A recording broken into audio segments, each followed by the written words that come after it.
இன்று அடுத்தவன் தண்டித்து மற்றவன் சீர்திருத்தி ஒரு நிலைக்கு கொண்டு வர முடியாத ஒரு யகூதியத்தான உலகத்தில் இன்று வாழ்ந்து கொண்டிருக்கின்றோம்.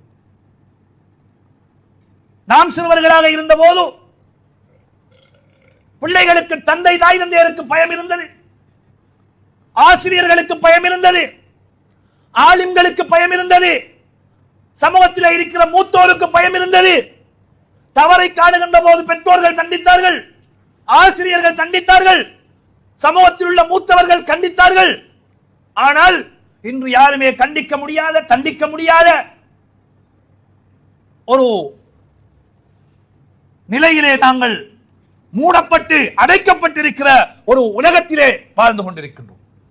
இது உலகளாவிய ரீதிய பிரச்சனையாக பார்க்கிறோம். பெற்றோர்கள் கண்டிக்கிற போது அந்த பெற்றோர்களை போலீசில் புகார் செய்கிற பிள்ளைகள் மலிந்த ஒரு உலகமாக போய்விட்டது. கவலையான விடயம். தவறுகளுக்காக ஆசிரியர்கள் கண்டித்தால் அவரை கூண்டேற்றுகின்ற அளவுக்கு இந்த மாணவ சமூகம் மாறி போய் கொண்டிருக்கிறது.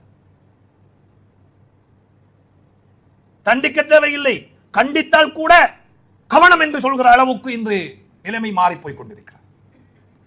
இந்த சூழ்நிலையில் எனது பிள்ளையை நான் வளர்ப்பதில் என்ன கவனம் எடுக்க வேண்டும் என்பதை நான் தான் சிந்தித்தாக வேண்டியிருக்கிறேன்.